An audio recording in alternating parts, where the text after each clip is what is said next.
para a gente passar logo a palavra, porque eu estou ansioso para escutar a Cláudia falando, né? Todos nós estamos. Então, eu vou ler aqui do nosso Minuto de Sabedoria. Eu abri aqui na seguinte mensagem 59. Você que se acha enfermo, preso a um leito de dor, não desanime. A doença não é um mal, pois é através da enfermidade que nos libertamos das vibrações grosseiras dos maus pensamentos, das más palavras e das más ações. Suporte com paciência sua enfermidade, porque por meio dela se está purificando o organismo psíquico, a mente, né? Sua alma, que só pode expulsar as impurezas por meio das doenças físicas. Eu fico com o Dr. Sérgio Lopes, que é da AME Brasil, é um gaúcho, um morador espírita gaúcho, que ele diz que muitas vezes a doença é a cura, né? Então, pela visão espírita, nós temos que fazer sempre e ter esse cuidado de fazer essa reflexão sobre as nossas aflições. Bem, meus irmãos e irmãs, feita aqui a nossa consideração inicial, vamos então passar a nossa prece inicial. Vou convidar todos aqueles que desejarem fechar seus olhos para uma melhor concentração. Oremos. Pai nosso, nosso Pai, Senhor Deus, Criador, inteligência suprema, causa primária de todas as coisas, Senhor. Em nome de Jesus e de Maria Santíssima e do mentor espiritual dessa casa de oração, amor e trabalho, José de Anchieta, e todos os benfeitores que aqui trabalham, pedimos a devida permissão para iniciar essa reunião público-doutrinária na noite de hoje, em que escutaremos a nossa querida irmã Cláudia Cândida, que vai nos falar sobre a eutanásia na visão espírita, que a nossa querida irmã continue sendo sempre bem intuída pelos benfeitores, o que deixará para todos nós grandes reflexões na noite de hoje, Senhor. Nos abençoe, nos proteja, nos ampare, derrame sobre nós a Tua luz e nos invada com o Teu amor, estendendo a Tua mão bondosa e misericordiosa sobre nossos lares, nossos entes queridos, nossas famílias, nossos amigos e até sobre nossos inimigos e, enfim, Senhor, sobre todos nós necessitados do Teu amor nesse momento. Glória a Ti, Senhor, nas alturas, e paz na terra a todos os homens e mulheres de boa vontade. Muita paz para todos, que assim seja. Passamos a palavra então e convidamos a nossa querida oradora da noite de hoje, Cláudia Cândida, do Instituto Semeadores da Fé.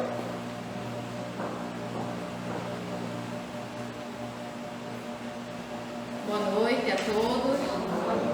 Que a paz do Mestre Jesus faça presente nos nossos corações hoje e sempre.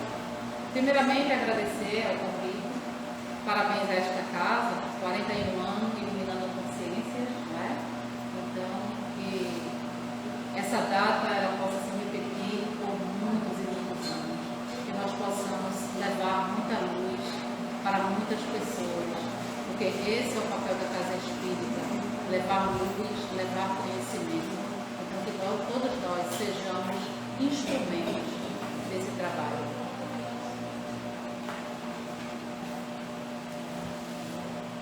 Tadeu Berlim era um jovem estudante de medicina que já estava prestes a se formar, um jovem muito inteligente, mas que sempre alimentou a ideia da eutanásia. E por mais que os colegas médicos e estudantes de medicina dissessem que ele estava equivocado, que aquele não era o seu papel, porque por ele ser uma pessoa de saúde deveria preservar a vida e não ser a favor da eutanásia, mas ele dizia que aquilo era um direito dele, que ele pensava daquela forma, porque eutanasiando as pessoas que nascessem paralíticas, deficientes físicas e mentais, ele estaria fazendo, na verdade, um grande favor, contribuindo, porque, na sua visão, aquelas pessoas seriam vítimas da sociedade, seriam discriminadas. Então, o pensamento dele era impedir que, no futuro, pessoas portadoras de deficiências pudessem sofrer preconceitos. Certo dia, chovia muito em Los Angeles, essa história aconteceu nos Estados Unidos, e a chuva torrencial causou grandes tragédias coletivas. E o Hospital das Clínicas estava abarrotado, não cabia mais pacientes, e o telefone não parava de tocar. E um desses telefonemas era ajuda para uma vizinha que estava prestes a dar à luz. Mas ela não tinha contrações, ela não tinha como dar à luz. E precisava de ajuda, porque se não tivesse ajuda, certamente ela morreria e também o filho. E a atendente disse àquela mulher que não tinha como ajudar, porque o hospital estava lotado, não tinha como receber mais pacientes. Mas ela, acreditando que ela estava ali incluída, ela pensou que, com toda certeza, não poderia recebê-la, mas que poderia levar algum dos profissionais lá na casa dessa mulher para levar ajuda. E assim ela fez. Pediu para que um dos doutorandos se apresentassem, e aí foi quando surgiu o Tadeu Merlin. E ela explicou toda a situação para o Tadeu. Tadeu não tinha muita experiência, era um doutorando, mas ele tinha muita boa vontade e queria, de fato, ajudar. Então, pegaram o endereço, ele pegou a ambulância e foi até a casa da mulher para prestar a assistência. E quando chega lá, miséria em todos os lados. Crianças magras, descalças, despenteadas, sujas. E ele ficou estarrecido, mas dirigiu-se ao sobrado, à casa da mulher, subiu a escada, era no primeiro andar, e quando chega lá, se depara com uma imigrante alemã, que estava para dar à luz ao 10º filho. Essa mulher já tinha 9 filhos, e por conta dessa 10ª gestação, o marido abandonou a família, porque ele queria que ela abortasse, mas ela disse que não abortaria. Então, era o 10º filho. E ele fez uma breve análise e verificou que, de fato, ela não tinha contrações, e, de acordo com as instruções que os colegas médicos lhe deram, ele aplicou uma medicação para que ela pudesse ter, então, as contrações. E enquanto ele esperava que a medicação fizesse efeito, ele se aproxima da janela e começa, então, a observar aquela paisagem triste e começa a questionar-se. Mas onde está Deus? Será que, de fato, Deus existe? E se existe, como permite tanta miséria? E estava ele perdido nesses pensamentos quando, de repente, escutou o primeiro gemido da mulher. E era sinal de que as contrações estavam começando. E as contrações foram aumentando, aumentando, até que ela finalmente conseguiu dar à luz. E quando ele estava ali improvisando, limpando a criança, colocando ela para chorar, mais ou menos verificou o peso, porque ali não tinha uma balança. E quando ele coloca a criança deitada para medir o comprimento, ele ficou assombrado, porque ele pôde verificar que a criança era deficiente. Tinha a perna direita mais curta e o pé todo virado para dentro. Então ele blasfemou. Mas tanto trabalho para salvar um coxo? Afinal de contas, qual será o futuro dessa criança? Quando estiver maiorzinha que for para a escola, vão apelidá-la de coxo, de aleijada, de deficiente, de capenga, e com toda certeza essa criança vai sofrer. É muito esperado que ela se revolte e que torne-se marginal, mas eu poderei resolver o seu problema. Eu vou aplicar a eutanásia. Então ele tira uma substância de dentro da sua maleta e quando vai aplicar, tem uma chamada de consciência. E a sua consciência lhe pergunta: mas o que estás a fazer? O que pensas que vais fazer? Tu não és Deus. Como ousas a julgar qual o futuro dessa criança?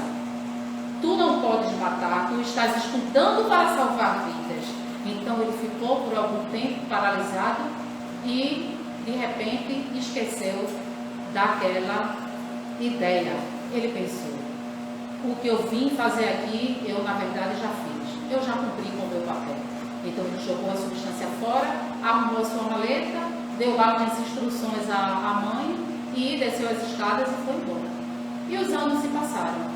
Ele formou-se, especializou-se em pediatria, tornou-se um grande médico, casou-se, abriu a própria clínica, fez uma verdadeira fortuna, ficou muito conhecido e teve um único filho. Esse filho casou-se, deu a ele uma neta de nome Bárbara, e Bárbara era, com toda certeza, o seu maior amor. E quando Bárbara era muito pequena, o filho único, juntamente com a esposa, sofreram um acidente automobilístico e morreram. Logicamente, ele assumiu a guarda da criança. E quando Bárbara completa 10 anos, ele resolve fazer um aniversário. E justo no dia da festa, Bárbara amanhece febril, estava indisposta, com algumas dores no corpo. Ele, médico, achou que podia ser um quadro gripal e aí deu um antitérmico, esperou um pouco, a febre desapareceu. Depois do almoço, a febre retorna muito mais alta e além da febre, ela agora apresentava muitas dores nas juntas, nas articulações, certa dificuldade para respirar e ele verificou que não se tratava de uma simples gripe. Então solicitou a presença do laboratório, o laboratório colheu o sangue e quando chega o diagnóstico, já quase de madrugada, um triste diagnóstico.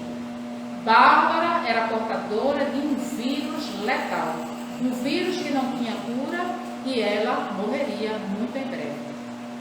Então ele reúne alguns dos colegas para perguntar o que é que eles achavam do diagnóstico e os colegas disseram: bom, não existe cura para este vírus. Além dela sentir muitas dores, porque o vírus traz uma inflamação nas articulações, além dela sentir muitas dores, ela vai morrer asfixiada com o vírus, né, da Covid.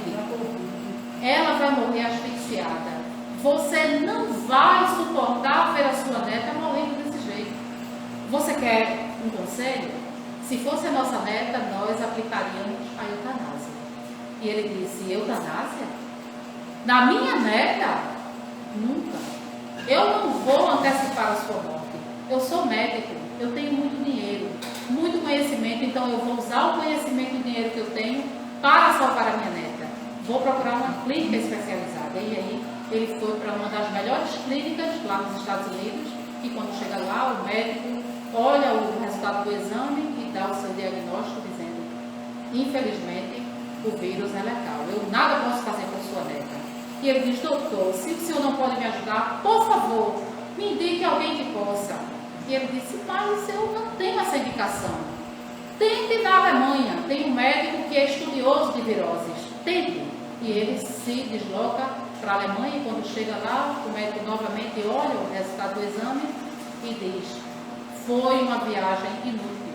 Infelizmente, eu nada poderei fazer. Você quer um conselho? Aplique a eutanásia. A sua neta vai sofrer muito. Vai ser um processo muito doloroso. Você não vai suportar. E ele disse: doutor, ela é tudo que eu tenho. Me indique uma pessoa em qualquer parte do mundo eu irei.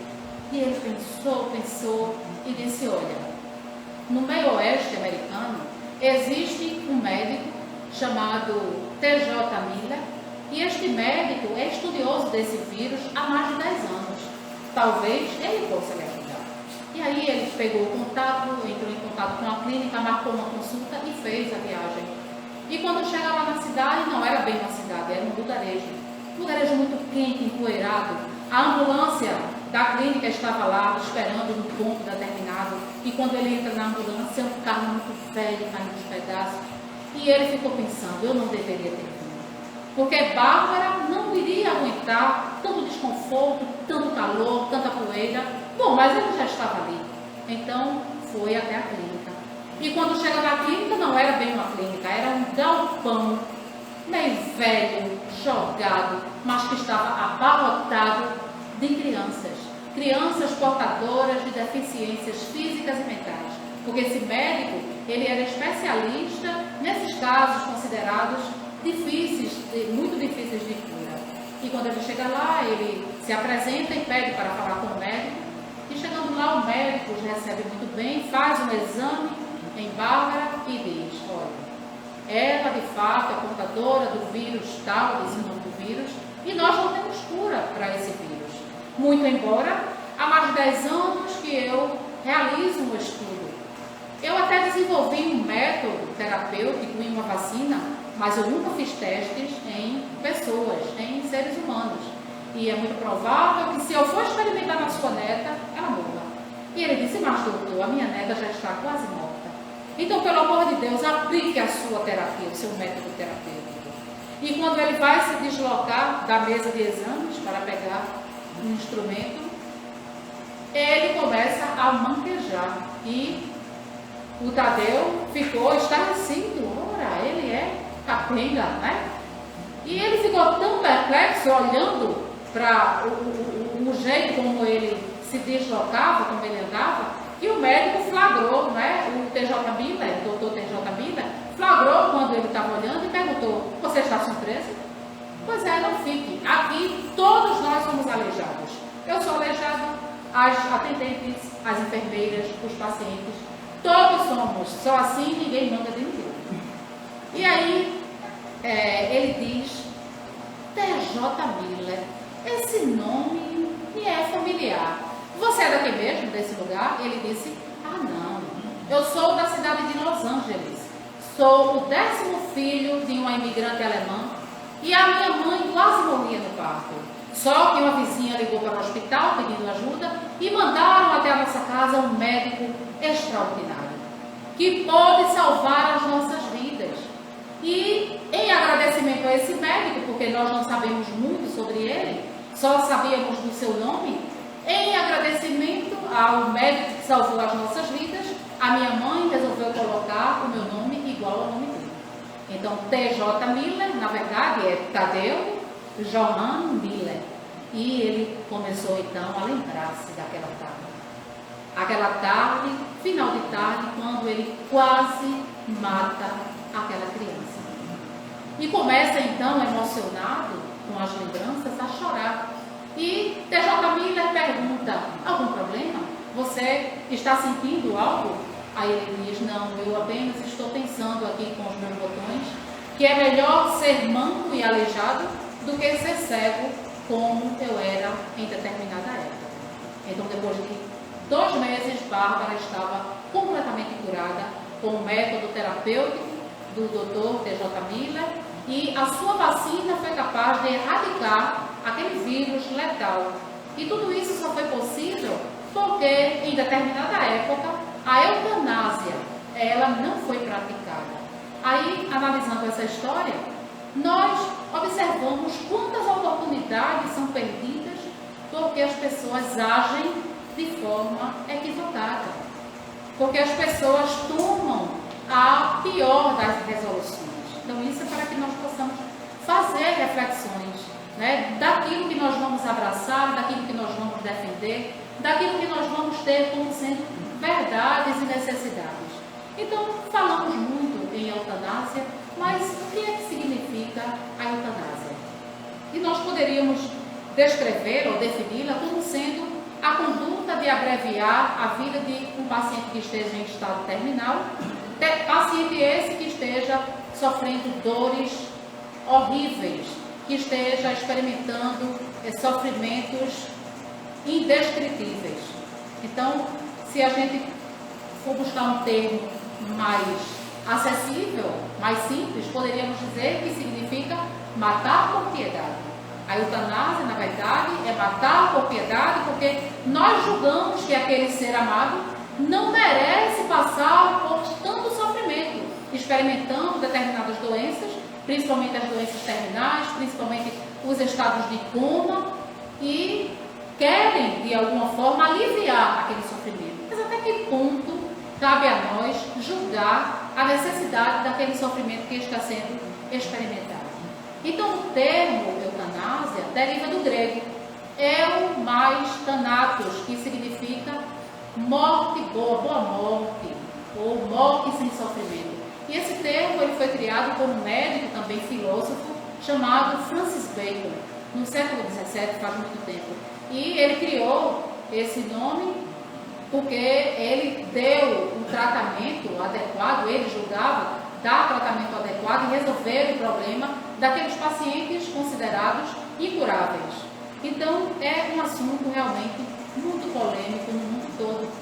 Assim como o aborto, assim como o suicídio, nós vamos encontrar legislações que liberam, que permitem a eutanásia, mas vamos encontrar também legislações que refutam, né, que proíbem completamente. Então, a Holanda foi o primeiro país a liberar a prática da eutanásia, isso em 2002, em abril de 2002. E quando ela liberou esta prática, ela criou uma série de restrições, uma série de exigências para fazer um determinado controle. Então, as pessoas que se candidatassem a serem eutanasiadas, elas tinham que passar por uma comissão composta por médicos, juízes, sociólogos, para que essa equipe pudesse fazer uma avaliação. Era preciso também que o paciente estivesse lúcido para fazer a escolha. No caso de não estar lúcido, a família era quem definiria, né, a escolha. Eles determinaram uma idade mínima, 12 anos era a idade mínima permitida, e dos 12 aos 16 anos era preciso ter autorização da família. Na Holanda, muitos idosos fugiam com medo de serem eutanasiados. O segundo país que liberou essa prática foi a Bélgica, também em 2002, só que no final do ano, em dezembro de 2002. E quando foi em 2014, ela resolveu ampliar o alcance, né, dessa lei, quando ela determinou que a idade mínima já não era mais 12 anos, não tinha mais idade mínima. A única exigência é que a criança tivesse discernimento. Olha, uma criança com menos de 12 anos com discernimento é uma coisa meio complicada, né? Mas essa era a única exigência feita. Então, na verdade, a Bélgica liberou, com tudo que a Holanda já havia liberado, permitido, e ainda com esse agravante de que crianças, independentemente da idade, elas poderiam também ser eutanasiadas. Mas quais os principais argumentos utilizados para aqueles países que são a favor da eutanásia? Quais são os argumentos? São muitos. Mas o principal deles é respeitar o direito de escolha do paciente ou dos familiares. O paciente, ele julga que não quer passar por uma situação para ele tida como bastante sofredora. Ele julga que não está tendo uma vida digna e certamente não terá uma morte digna. Então, pensando em ter dignidade na morte, ele opta por cortar o fio da vida, e os principais argumentos utilizados a favor é justamente esse, que a vontade do paciente ela tem que ser satisfeita. E quais são os argumentos contra, ou seja, os países ou as legislações que não permitem a prática da eutanásia?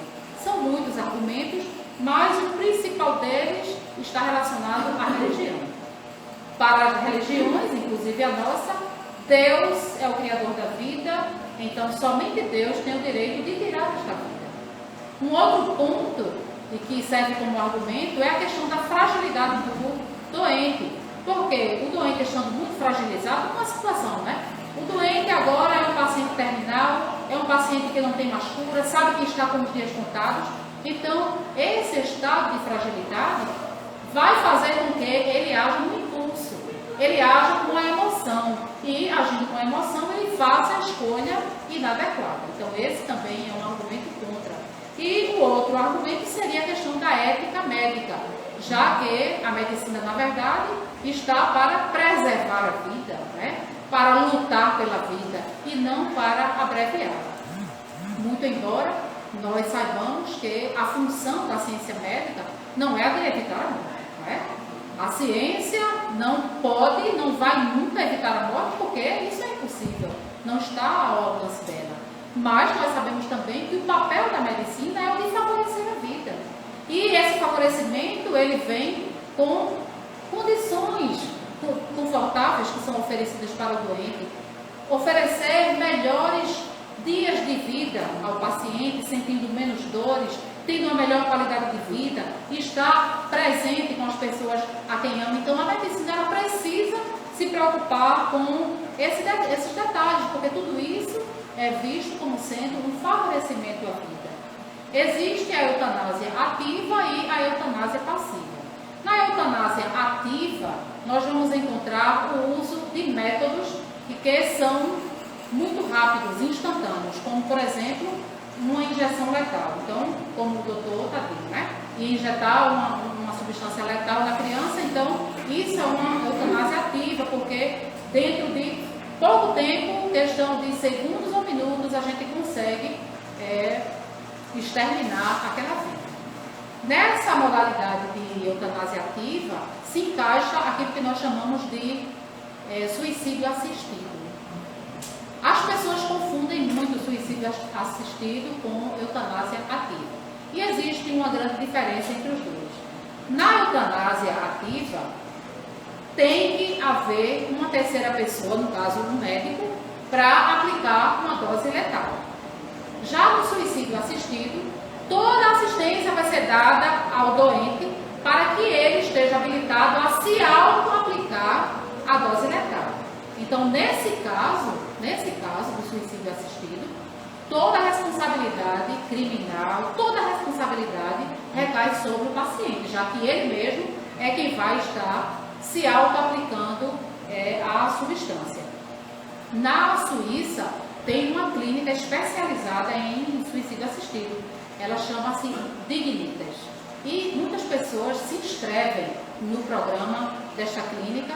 E o mais interessante, aquelas pessoas que fazem as suas inscrições, elas não estão doentes. Porque seria esperado que pacientes que estivessem em coma, a família fizesse a inscrição, ou pacientes que estivessem conscientes, lúcidos, mas que fossem pacientes terminais, também fizessem suas inscrições.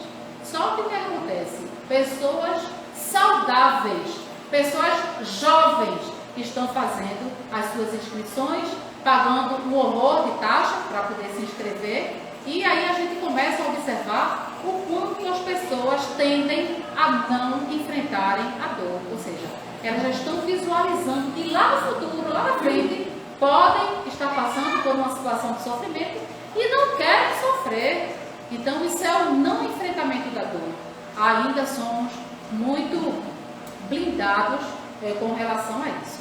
E nós temos também a eutanásia passiva.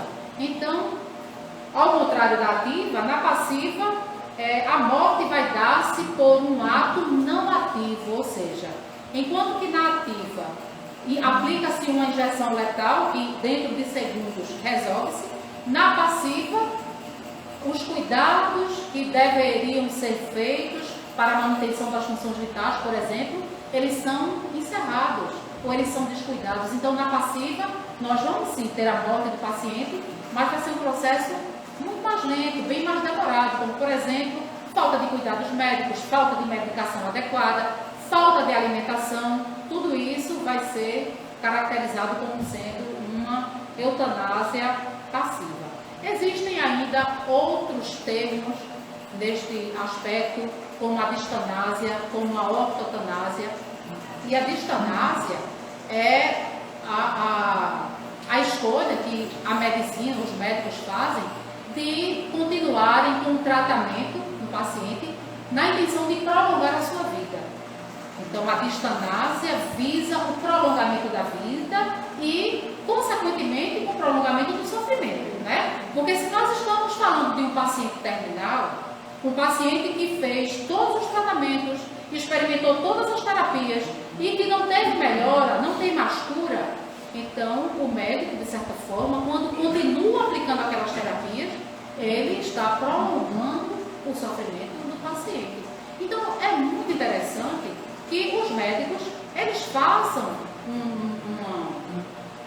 eles pensem, né, e verifiquem até que ponto vale a pena realmente tratar do paciente com a distanásia, prolongar o sofrimento do paciente. Porque será que não seria mais interessante, um exemplo para a gente entender melhor, um paciente com câncer, com metástase, cujo tratamento já não faz mais efeito, ele já experimentou todas as drogas e não tem cura? Então, imaginemos um paciente desses, com metástase, estado terminal, que tem uma piora, vai para uma UTI e precisa ser entubado. Então, até que ponto os médicos devem levar, um caso desses, à frente e entubarem o paciente que não tem mais volta? Será que o mais indicado não seria tratar daquele paciente de forma paliativa? E o que é o tratamento paliativo? É aquele que não traz cura, mas que traz alívio. É aquele que tenta humanizar a morte. E é aqui que entra a definição de ortotanásia. A ortotanásia, ela trata de uma forma não visando nem antecipar a morte e nem prolongar a vida. Então, ela nem antecipa nem prolonga, mas visa oferecer uma melhor qualidade de vida ao doente. Porque o tratamento, ele não consiste apenas em terapias, ele não consiste apenas em medicações. O tratamento também consiste em calor humano que nós podemos doar. O tratamento consiste em uma boa alimentação. O tratamento consiste em estarmos junto dos nossos familiares e podermos morrer no meio daqueles a quem nós amamos. Então tudo isso faz parte do tratamento. E a medicina, ela deve buscar esta qualidade de vida para o paciente. Morrer sem dor, morrer sem sofrimento. Até mesmo porque a vida, ela está se extinguindo.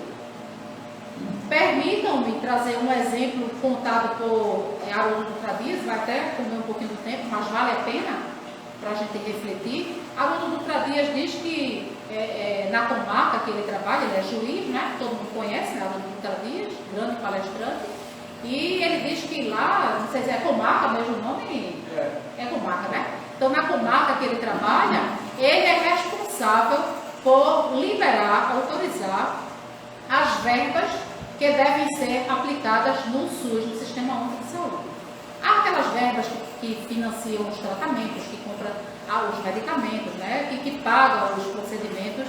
E aí ele diz que é muito comum os familiares colocarem o SUS na justiça, solicitando, exigindo, né, que o SUS pague um tratamento caríssimo, uma droga que custa 400 mil, 500 mil, mas que a droga, ela não vai fazer nenhum efeito positivo, porque o paciente, ele é terminal. Então, a Haroldo Dutra Dias diz, minha gente, é uma situação difícil, porque eu sei da dor dos familiares, mas eu também tenho que ter o consenso de saber que a vida, ela está extinguindo.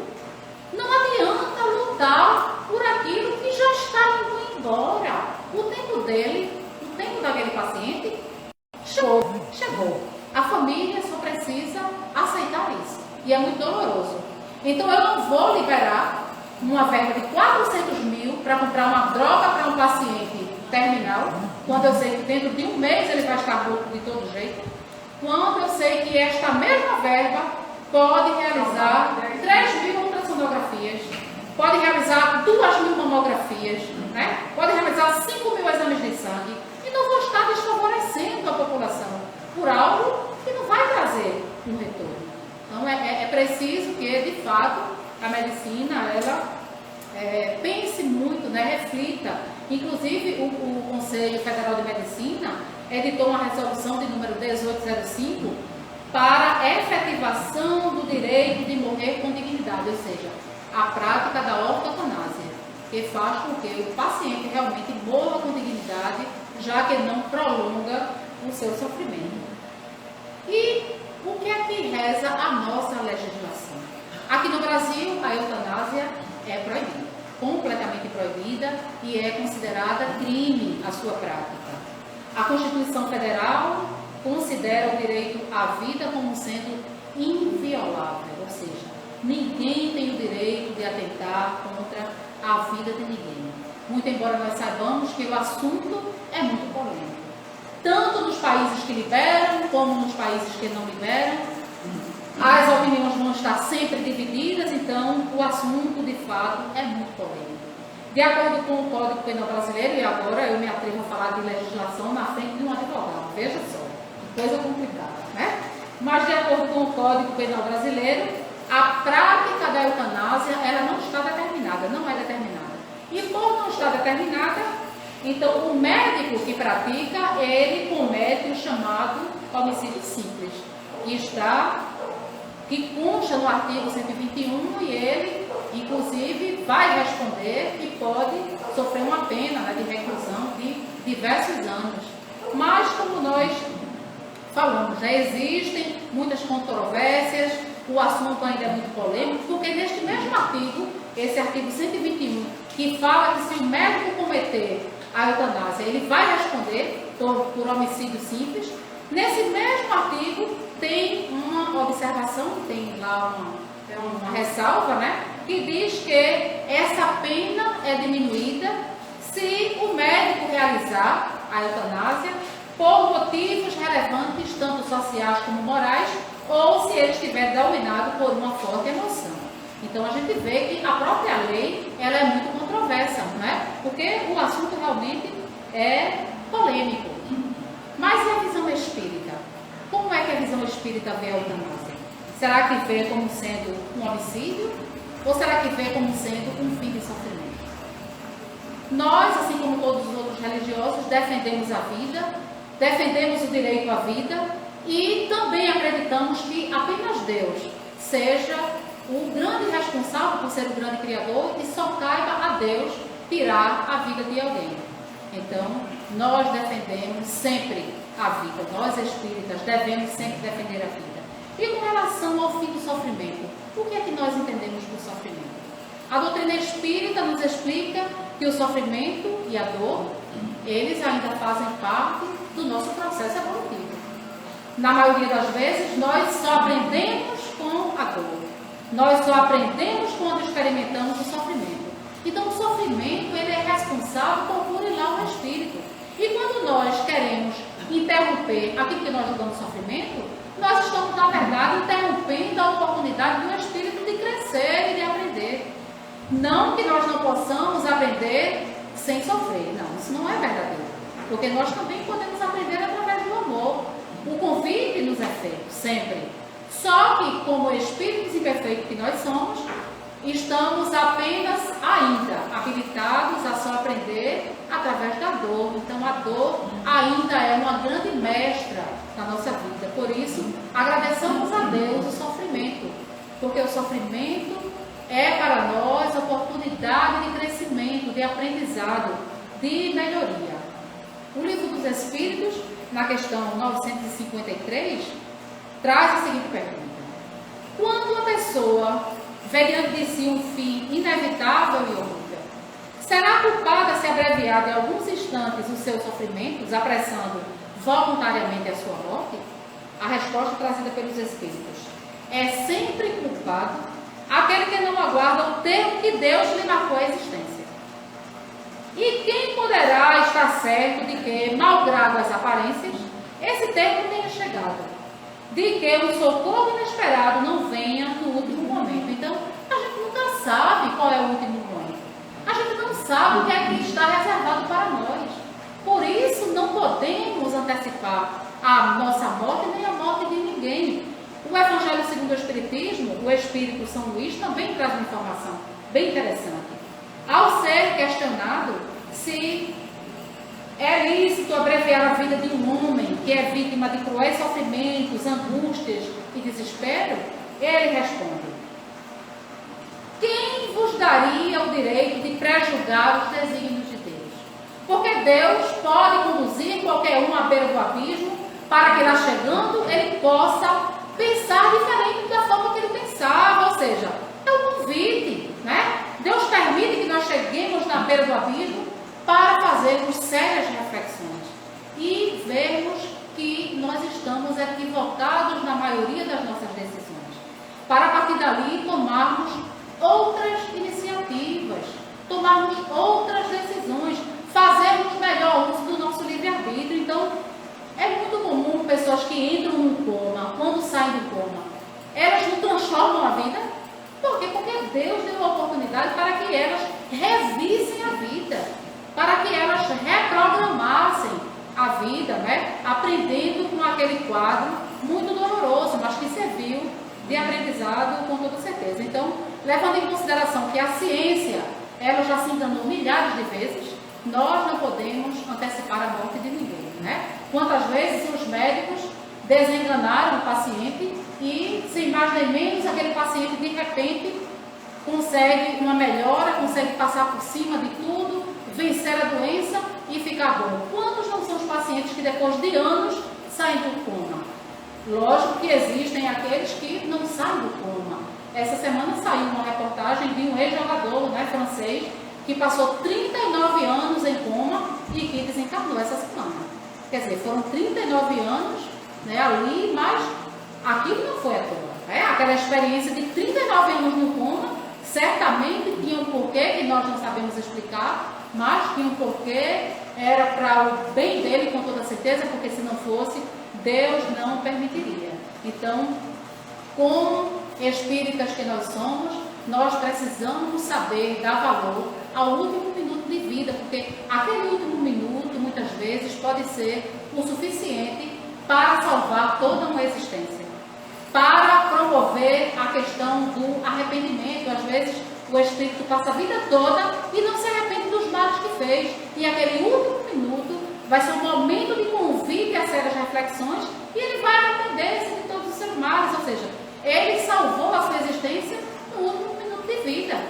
Assim como a questão do perdão, muitos espíritos não conseguem perdoar aqueles que são familiares, aqueles que estão próximos, e no último momento, no último minuto de vida, também conseguem perdoar aqueles que tinham como verdadeiros inimigos durante a vida toda.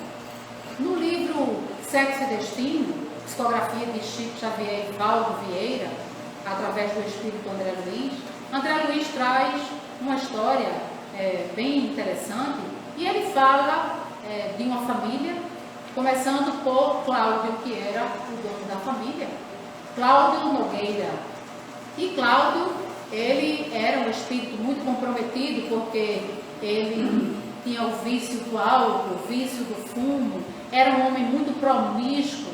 E Cláudio, desde muito cedo, alimentou uma louca paixão por sua filha adotiva, de nome Marita, que na verdade era sua filha biológica, mas ele não tinha conhecimento. E essa filha, na verdade, era fruto de um relacionamento que ele teve com a empregada da casa. Ele se relacionou com a empregada da casa, a empregada engravidou, teve a menina, mas não contou que ele era o pai, e depois que ela deu à luz, muito envergonhada, porque a patroa tomou conhecimento da história toda, e ela, muito envergonhada e arrependida, ela cometeu o suicídio. E aí, quando ela suicidou-se, então Cláudio, junto com a esposa, assumiram a criação de Marita. E Cláudio, ele sofria um processo obsessivo. Ele tinha um obsessor, o nome do obsessor era Moreira, e Moreira era um espírito que estava ligado a Marita de outras existências, e que tinha também uma paixão, um amor louco, descontrolado por Marita. Então ele sempre estava cravando em Cláudio pensamentos como, para tirar proveito, né, o obsessor, pensamentos como: flor que ninguém colhe é perfume que se perde.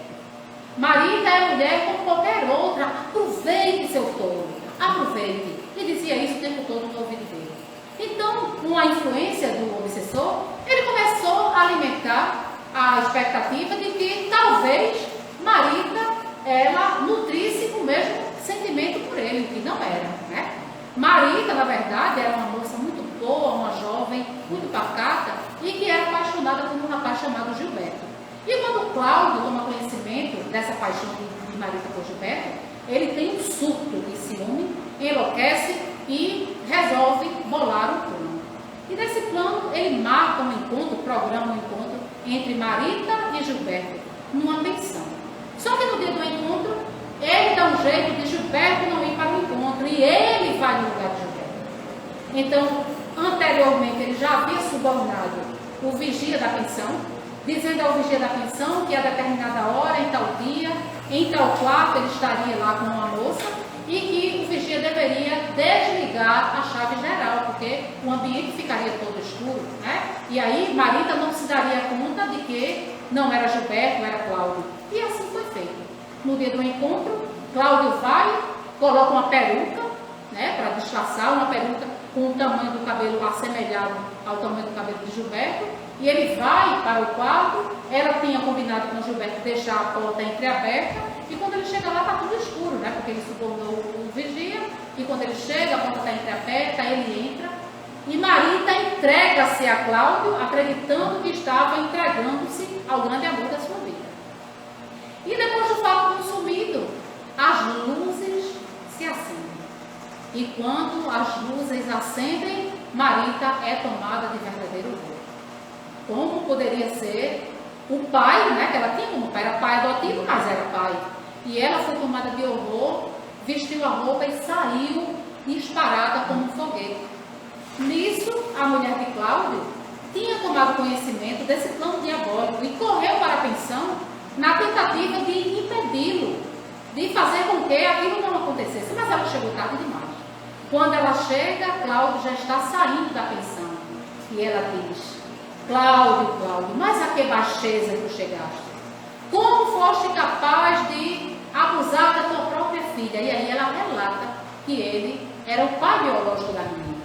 E ele recebeu aquela notícia como um verdadeiro raio, né? Fulminando ele por completo. Marita só pensava em suicidar-se.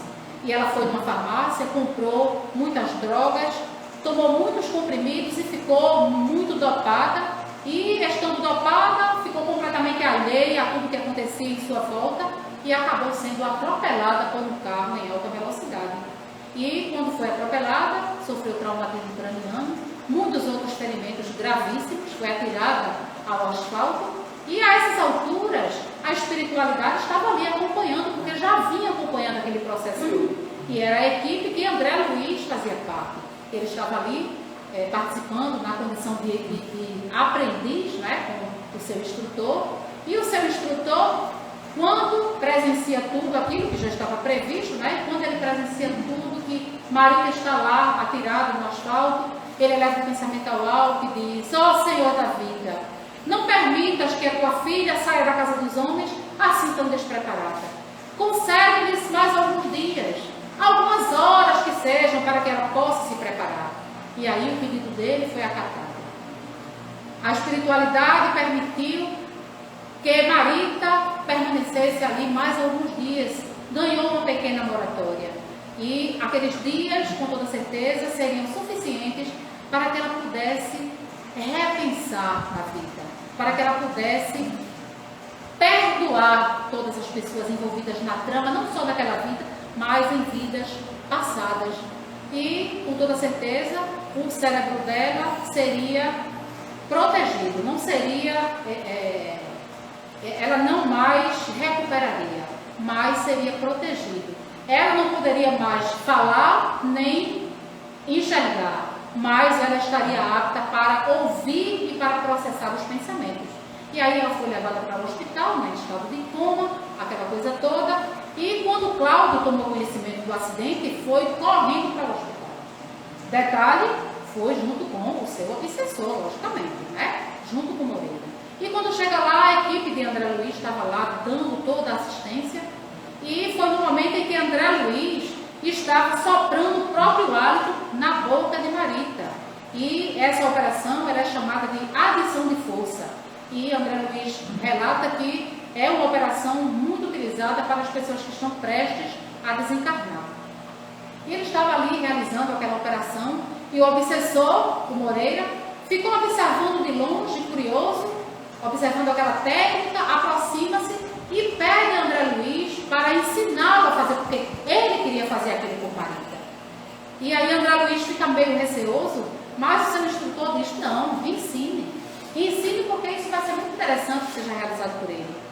E André Luiz passou as técnicas para ele e ele conseguiu fazer aquela técnica com um aproveitamento muito maior, um resultado muito mais positivo do que aquele que André Luiz estava conseguindo. Isso por quê? Porque ele estava fazendo com sentimento.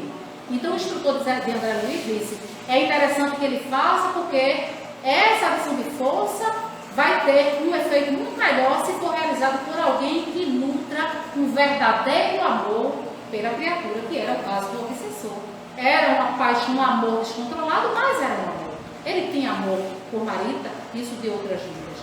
Então ele começa com muita humildade, com muita bondade, muita vontade de ajudar, a soprar o próprio hálito ali naquela boca, aquele corpo todo ensanguentado. O André Luiz diz que todo salpicado de fezes, que transpirava carniça. Então naquele momento ele dá início ao seu processo de remissão. Ele começa então a resgatar todas as suas dívidas ali. Quando ele passa quando ele deixa de ser o simples perseguidor, o também estuprador, e passa a ser agora o protetor. Ele passa agora, deixa daquela condição anterior e passa agora para a condição de ajudar aquela criatura que ele tanto amava, de forma equivocada, mas que ele amava. Então, o resgate dele começou ali naquele início. Nisso, Cláudio só pensa em suicídio. Ali, não visualizava nada do que se passava no plano espiritual e ajoelha-se do lado da filha e diz: ó, minha filha, perdoa esse teu pai infeliz. E naquele momento, Cláudio, ao arrepender-se profundamente, também dá início ao seu processo de resgate. Aquele balanço de consciência era o início do seu resgate. Ele realmente arrependeu-se profundamente. E aí, Cláudio, ali no hospital, 24 horas, porque ele não permitia que ninguém revezasse ele passou a viver a vida da filha, dia e noite naquele hospital, e ele recebe a visita, na verdade o hospital recebeu a visita de um espírita, e o espírita presenteou Cláudio com o Evangelho segundo o Espiritismo. Primeiro falou da doutrina, né, e depois presenteou ele com o livro do Evangelho segundo o Espiritismo. E quando ele abre o Evangelho, cai a lição: caridade para com os criminosos. E aí ele se anima, porque ele viu que não estava condenado ao fogo do inferno. Ele viu que Deus é justiça, sim. Deus não é castigo. Deus é justiça, mas que na justiça de Deus não falta amor. Então ele resolveu resgatar toda aquela dor com amor.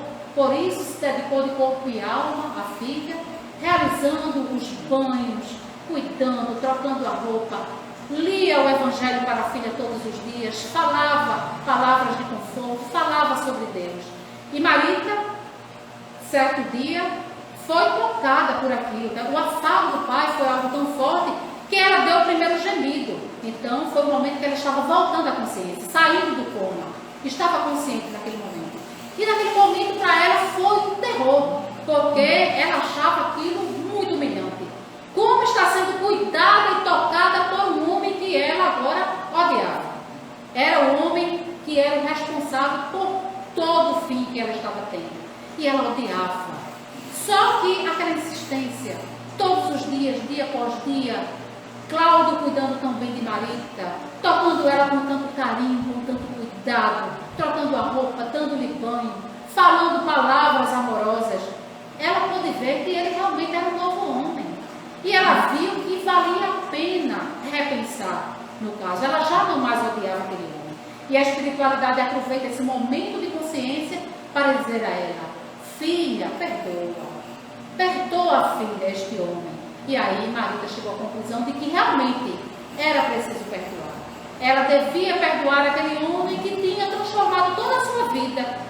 E ali, naquele momento, naquele exato perdão, Marita ganha toda a sua existência. Foi para aquele perdão que Félix, o instrutor de André Luiz, rogou ao alto que ela tivesse uma pequena oratória para que pudesse se preparar e partir do mundo material para o mundo espiritual, agora sem aquela mágoa, sem aquele ódio. Ódio este que não estava vinculado apenas àquele estupro, mas a um processo de vidas passadas. E Marita desencarna, mas desencarna resgatando, né, o seu débito, a sua dívida. Então, isso é para que nós possamos refletir o quanto o último minuto de vida pode ser importante e decisivo na vida de qualquer um de nós. Então, se tivermos amor a alguém, não antecipemos a sua morte. Deixemos que ele continue ali naquele leito de sofrimento, sofrimento necessário para o seu aprimoramento. Se nós quisermos ajudar, que continuemos ao seu lado, confortando, falando palavras amorosas, fazendo leituras, orando, entregando aquela alma a Deus. Se não estivermos habilitados a isso, então deixemos lá o doente com as suas angústias, refletindo, porque, como diz André Luiz, as lágrimas derramadas pelos agonizantes, muitas vezes, são pérolas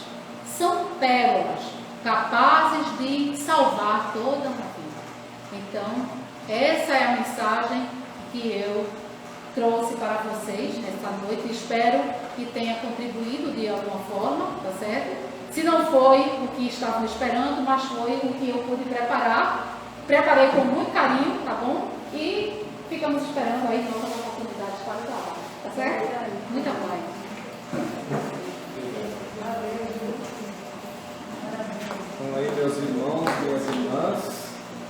comentários, né? Depois de uma palestra dessa, a gente é levado a tantas reflexões. E a Cláudia estava falando aqui brilhantemente sobre a eutanásia, acho que não nos deixou dúvidas, né? E eu lembrei de uma frase de André Luiz que ele fala, num dos livros dele, eu não lembro qual, que ele diz que ninguém é capaz de prever os desdobramentos dos pequenos gestos de amor, né? Que a gente não é capaz de um sorriso, às vezes com uma pessoa na rua, aquele breve momento de sorriso, o que aquilo é capaz de fazer de bem na vida daquela pessoa e de outras, né? Aí a gente lembrando desse, às vezes um segundo, lá no livro dos Espíritos diz, né? Quando você fala de suicídio, que só a Deus é dado, né? Abreviar a vida, que Ele dá a vida e Ele tira, como diz Jó, né? Deus dá, Deus tira. E nós não sabemos em um segundo o que pode ser decidido na vida de uma pessoa, né? Então está aí um grande recado, muito obrigado, Cláudia, agradecemos, muita gratidão mesmo, do fundo do coração, que você possa voltar muitas vezes para trazer essas lições para a gente, né? E estaremos aqui, né? Como fã número 1, eu e a Alexandra, tá? Estaremos sempre aqui. Muito obrigado, leva nosso abraço fraterno lá para os Semeadores da Fé, né? Aquela casa com irmã, que a gente tem tantos amigos lá, né? Tantas pessoas queridas. E muito obrigado pela sua presença, tá? Que Deus te abençoe e você continue sempre levando essa oratória de amor, tá? Que com certeza conforta muitos corações. Na próxima semana, então, nós teremos também aqui outra pessoa tão querida da gente, né? Que é Miranene Brejo, né? E vai falar para a gente sobre outro tema tão importante quanto esse, que é o aborto.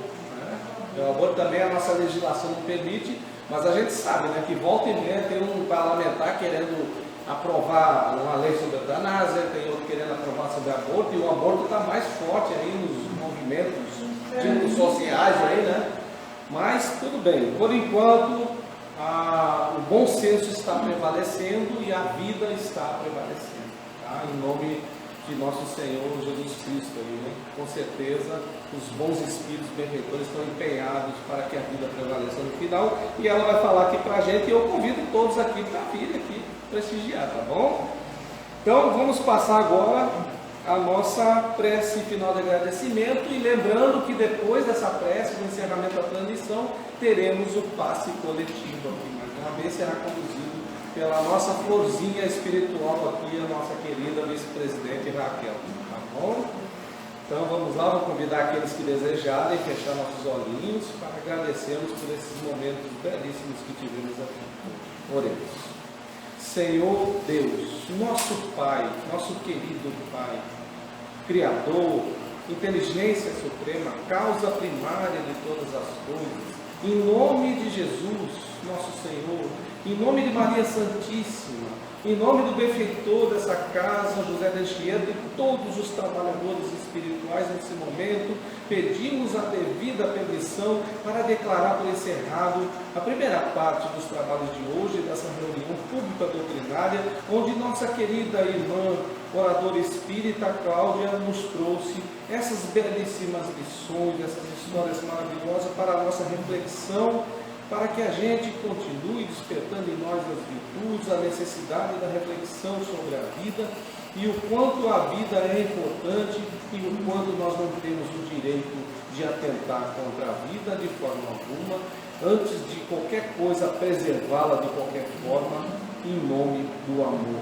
Senhor, pedimos que nos abençoe, que derrame sobre todos nós aqui presentes, encarnados e desencarnados, que estenda a tua mão bondosa, a tua mão de amor, a tua mão de paz sobre os nossos lares, nossos familiares, onde se encontrarem nesse momento, amigos, conhecidos, enfim, Senhor, sobre todos os necessitados nesse momento do teu amor, assim como cada um de nós, Senhor. Glória a ti, ó Pai, nas alturas, e paz na terra a todos os homens e mulheres de boa vontade. Que o amor de nosso Senhor Jesus Cristo acompanhe a todos, hoje e sempre. Muita paz para todos, que assim seja. Vamos passar agora a nossa segunda parte.